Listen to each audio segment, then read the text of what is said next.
Hi again, and in this video I'll show you how to create and how to run a Python program. In the previous lecture we set up Python and we ran a Python interactive session.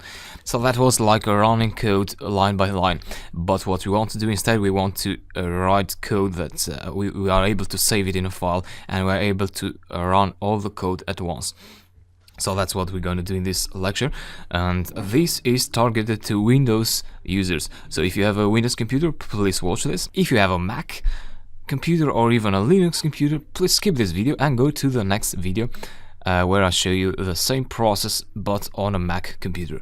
So Windows users, let's create a Python program.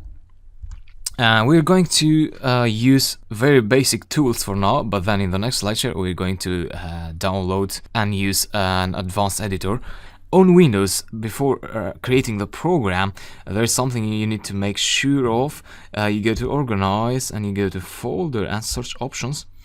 You go to View and then look here for this option, hide extensions for known file types. You want to make sure this option is unchecked, just as I have it here.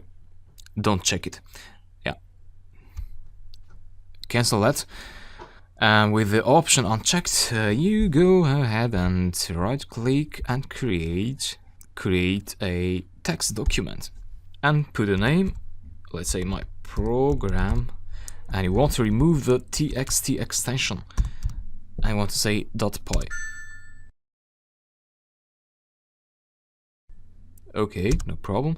I want to change the name. Now, this is the file where you're going to write your Python code. So just go ahead and edit it with any editor that you have, maybe Notepad. We're going to use Atom later. For now, this is good. And this program, what this will do, it will print out some text. Let's say the hello text.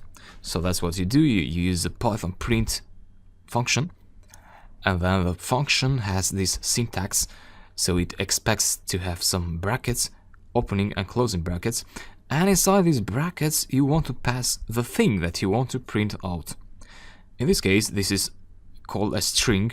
We'll cover strings later, or you can say text. So we want to print out some text, and text goes inside quotes always. So strings go inside quotes. Make sure you want to save, Ctrl S, exit the script, and then click outside in here and hold Shift and right click, and then you want to go to open command window here. That will open the command prompt. Look carefully and you'll see that the command prompt was open in this current directory, which is actually the directory of your Python file. So this one in here is in here. So before you run the program, you need to have these two directories the same, because if you open the command prompt from here, as we did in the previous lecture, that will go to another default directory. So the best way to do is as I did it here. Shift right click and go to open command window here, and then what you do is you type Python and then the name of your program, my program.py.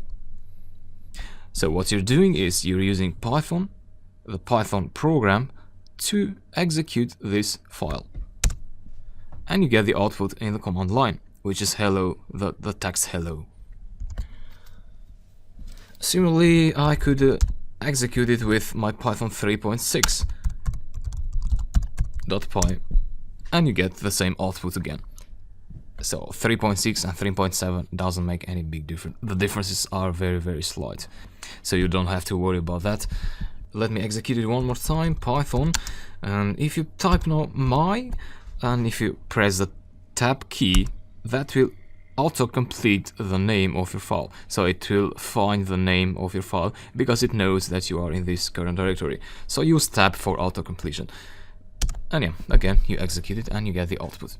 Of course, you can go ahead and add other lines of code there. Let's say print 7, a number. Numbers don't go inside quotes. Ctrl S to save and close, and go to the command line again, and press the upper arrow key to execute, to call a previously executed statement. So upper arrow key will call python myprogram.py, execute, and you get hello and 7. That's the idea. Hope you enjoy this, and I'll talk to you in the next lecture.